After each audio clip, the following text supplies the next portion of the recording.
Hi, I'm Kristen Baraboo, owner of Bend Beyond. Today's posture is standing bow pulling pose. This beautiful balancing posture where the kicking leg eventually goes to standing splits is popular across yoga lineages. There are so many benefits of this amazing posture. It opens up your shoulders, your chest, your hips, and your legs.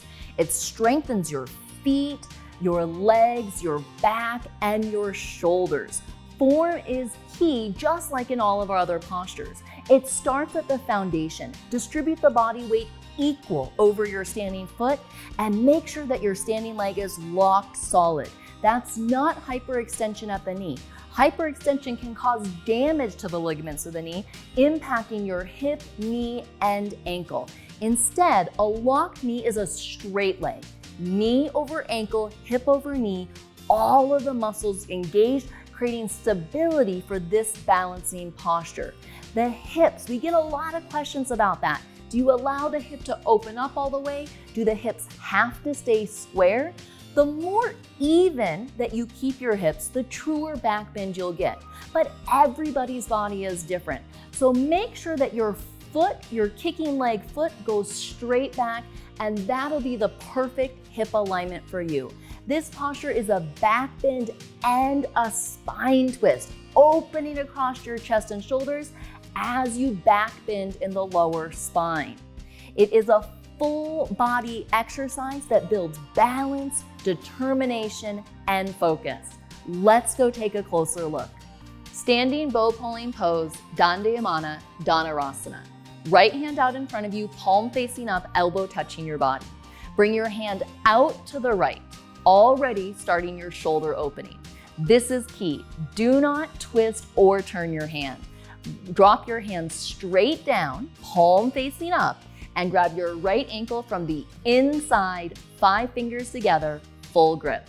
Left arm up in front of you, bring it all the way back. Make sure your palm faces the front of the room, 5 fingers together to keep the energy channeled and strong.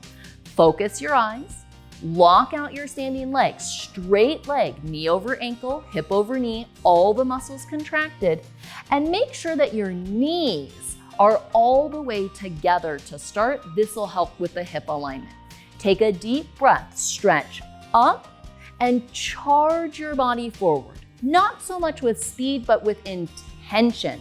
Stretch and kick equal simultaneous from beginning to end. This will hold you in the balance. If you stretch too much, you'll fall forward. Kick too much, you fall back. So find the sweet spot where the kick and stretch are equal simultaneous. Stretch out of your shoulder so the shoulder comes underneath the chin, 2 shoulders in one line, and see your foot come up above your head in the mirror. Change, come up. Feet together. Let's look at a couple common misalignments. First, opening the hip too much and losing the integrity of your back bend and your spine twist. As you go into the posture, many students kick across their body and their head starts to tilt as they bring the body down. Notice how you lose the integrity of your spine, here both the back bend and the twist. Instead, make sure as you're going into the posture that you keep your head on straight.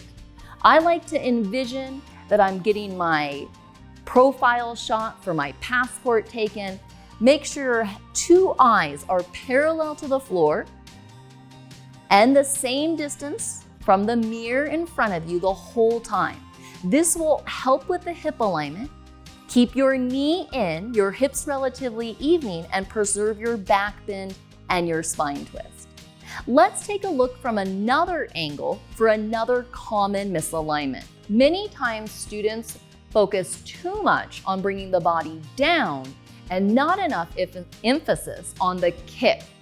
When you don't kick and bring the body down, you don't get any backward bend and hardly any spine twist. Instead, make sure from the beginning that you kick your heel away from your buttocks, like you're drawing your bow and arrow. This initiates the back bend and the spine twist, and lands you in a beautiful standing bow with so many benefits. Keep these tips in mind next time you make it to your mat, and I hope you'll get more out of your practice with us. See you soon.